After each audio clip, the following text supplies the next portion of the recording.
స్త్రీ శక్తి. అన్న ఎన్టీఆర్ మహిళలకు ఆస్తుల్లో సమాన హక్కు కల్పించారు. మహిళలకి ఆర్థిక స్వాతంత్రం ఇచ్చింది మన చంద్రన్న.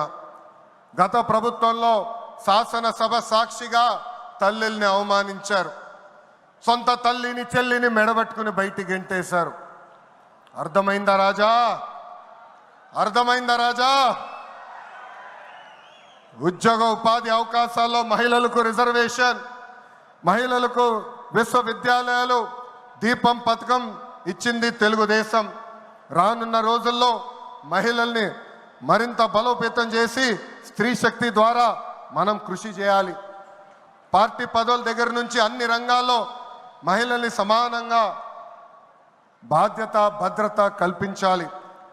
ఈరోజు నేను కొన్ని విషయాలు మీకు చెప్పాలనుకుంటున్నా. చట్టాలు శిక్షల వల్ల సమాజంలో మార్పు రాదు.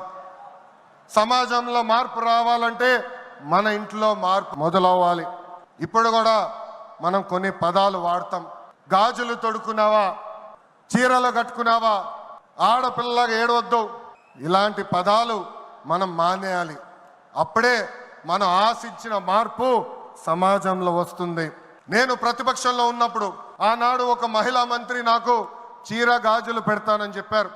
ఆనాడే చెప్పా ఆమెకి, చీర గాజులు పంపించండి, మా అక్క చెల్లెలకు పెట్టి వాళ్ళు కాలు మొక్కి ఆశీర్వాదం తీసుకుంటానని.